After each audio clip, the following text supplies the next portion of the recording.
आप राम जी के जीवन को इतने बेहतर तरीके से समझा रहे हैं, तो ये एक सवाल है जो इस वक्त हो सकता है बहुत अप्रोप्रिएट नहीं हो कि बहुत सारे लोग ये कहते हैं कि राम जी ने सीता जी के साथ न्याय नहीं किया। ये जो कहते हैं, मैं ये कहूँगा कि उन्हें पढ़ना लिखना चाहिए और अपनी समझ बढ़ानी चाहिए। जो न्याय नहीं करता है वो राम होता ही नहीं है।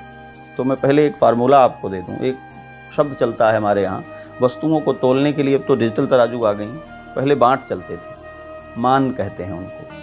कभी जब आप कोई वस्तु तोलते हैं बाँट लगा करके तराजू पर, दो पलड़े वाली तराजू पर, तो आप कम ज़्यादा होने पर गैर बराबरी कम करने के लिए अपनी जो तुलनीय वस्तु है उसको कम ज़्यादा करते हैं या बाँट को कम ज़्यादा करते हैं।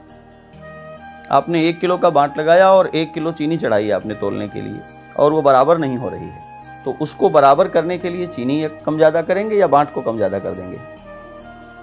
आप सदैव तुलनीय वस्तु को ही कम ज़्यादा करेंगे, मान कभी कम ज़्यादा हो ही नहीं सकता है। श्री राम पुरुषोत्तम हैं। यदि हम राम के ही सही गलत होने को लेकर के कुछ संदेह में चले जाएंगे तो जीवन में अल्टीमेटली सही क्या है कभी तय ही नहीं होगा।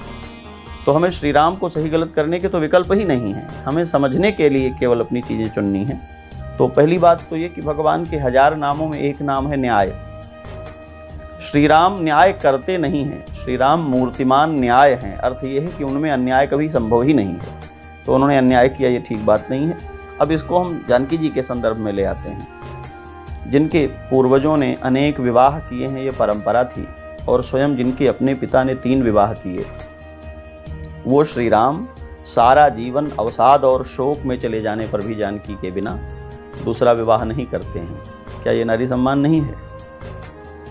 जहाँ महाभारत को आप देखेंगे तो अपनी पत्नियां होते हुए भी सारे पांडव जब गए वन यात्रा में, तो वनवास काल में ही उन्होंने सबने अलग अलग विवाह कर लिए, सबकी पत्नियां हो गई। पत्नी पे भरोसा न करना। अभी मैं उसी पर तो आ रहा हूँ।